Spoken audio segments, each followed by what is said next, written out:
आपने ये चैनल अभी तक सब्सक्राइब ना किया हो तो सब्सक्राइब बटन पे क्लिक करके बेल आइकॉन पे क्लिक कीजिए ताकि आपको हमारे नोटिफिकेशंस नियमित रूप से प्राप्त हो सके।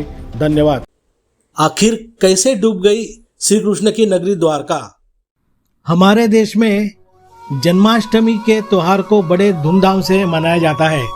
यह त्योहार श्री कृष्ण के जन्म के उत्सव के रूप में मनाया जाता है। आज हम आपको भगवान श्री कृष्ण की बसाई हुई द्वारिका नगरी से जुड़े रहस्यों के बारे में बताएंगे। यह नगरी श्री कृष्ण ने समुद्र में बसाई थी। गुजरात राज्य के पश्चिमी सिरे पर समुद्र के किनारे स्थित 4 धामों में से एक धाम और 7 पवित्र पुरियों में से एक पुरी है द्वारका।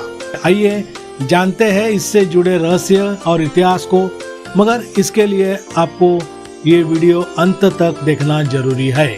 अरब सागर में गुजरात के तटीय क्षेत्र काठियावाड़ पर भगवान श्री कृष्ण ने बसाई थी अपनी द्वारिका नगरी। इस जगह को हिंदू धर्म में महत्व तो दिया जाता ही है, मगर इसके साथ साथ इस जगह का रहस्य भी आश्चर्यजनक है। इसके बारे में कहा जाता है कि श्री कृष्ण द्वारा बसाई गई यह द्वारिका नगरी उनकी मृत्यु के साथ ही डूब गई थी। यह नगरी समुद्र में आज भी मौजूद है। आज भी इसी जगह पर इस द्वारका नगरी के होने के अवशेष मिले हैं। कई सालों पहले नेशनल इंस्टीट्यूट ऑफ ओशियनोग्राफी ने जब गुजरात में समुद्र के भीतर अपनी खोज शुरू की, तब उन्हें इस जगह पर प्राचीन द्वारिका से जुड़े हुए अनेक अवशेष प्राप्त हुए। यहाँ पर हुई खोज से पता चला कि यह शहर चारों तरफ से ऊंची और लंबी दीवारों से घिरा हुआ था।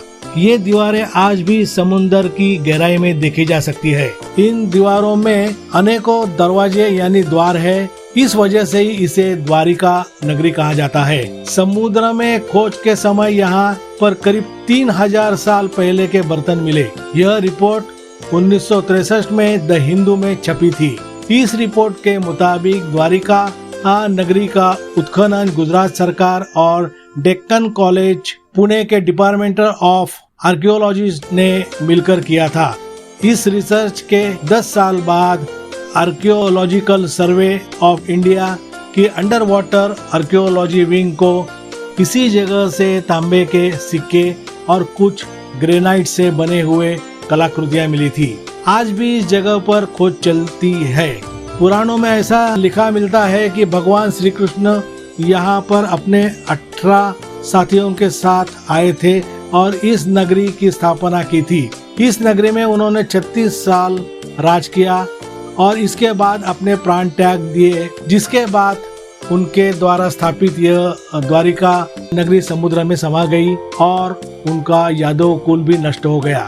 द्वारका नगरी के डूबने और यादव कुल के विनाश के पीछे कई वजह बताई जाती है। ऐसा भी कहा जाता है कि इसके पतन की वजह श्री कृष्ण को दिए हुए श्राप थे। जब महाभारत के युद्ध में पांडवों ने विजय प्राप्त की, इसके बाद श्री कृष्ण ने अपनी द्वारिका नगरी लौट जाने के लिए वे कौरवों की माता गांधारी से विदा लेने पहुँचे। तब श्री कृष्ण के सामने गांधारी फुट फुट कर रोने लगी और फिर क्रोधित होकर उन्होंने श्री कृष्ण को श्राप दिया कि जिस तरह तुमने मेरे कुल का विनाश किया है, उसी तरह एक दिन तुम्हारे कुल का भी विनाश हो जाएगा। श्री कृष्ण साक्षात भगवान थे।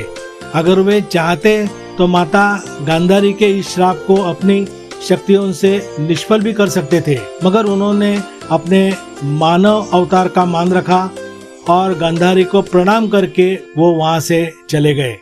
इसके बाद जब एक दिन श्री कृष्ण एक पेड़ की छांव में विश्राम कर रहे थे, तब जरा नामक शिकारी ने श्री कृष्ण के पैर को दूर से हिरन का मुख समझकर तीर चला दिया। उसके बाद जब वह शिकारी अपना शिकार उठाने के लिए वहां पहुंचा और उसने श्री कृष्ण के पैर में लगा अपना तीर देखा, तब वह श्री कृष्ण से क्षमा मांगने लगा। तब श्री कृष्ण ने उसे क्षमा दान देकर अपने प्राण त्याग दिए। श्री कृष्ण के देह त्याग देने के बाद उनकी द्वारिका नगरी भी समुद्र के गर्भ में समा गई। माता गांधारी के श्राप के अलावा दूसरा श्राप भी यदुवंश के पतन का कारण था। दूसरा श्राप ऋषियों द्वारा श्री कृष्ण के पुत्र सांब को दिया गया था। यह घटना उस समय घटित हुई जब महर्षि विश्वामित्र, देवर्षि नारद आदि द्वारका नगरी पहुंचे थे। तब वहाँ पर यादव कुल के कुछ युवकों ने इन विद्वान ऋषियों का मजाक उड़ाया था। तब ऋषि अपने इस अपमान से क्रोधित हो गए थे और उन्होंने श्री कृष्ण के पुत्र को श्राप दिया था कि श्री कृष्ण का यही पुत्र अपनी यदुवंशीय कुल के विनाश का कारण बनेगा।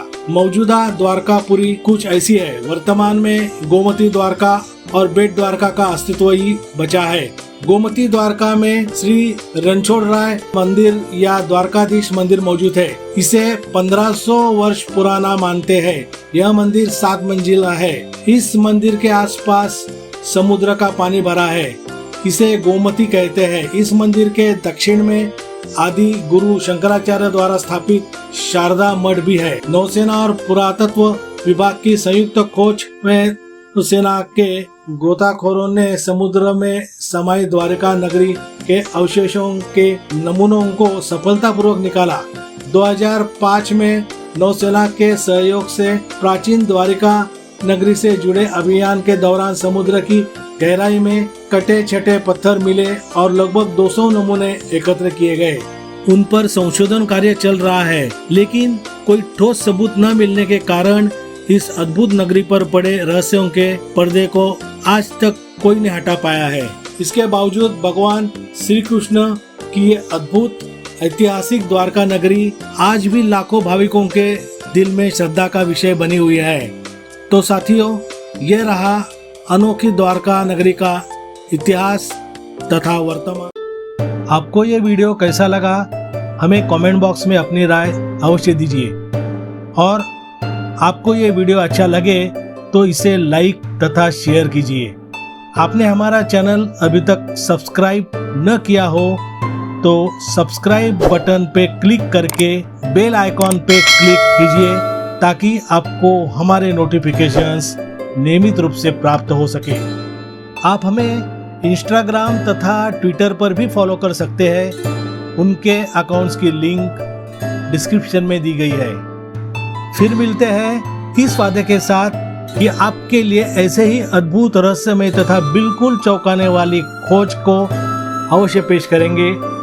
तो हमारे लौटने का कीजिए इंतजार। तब तक रखिए अपना ख्याल। धन्यवाद।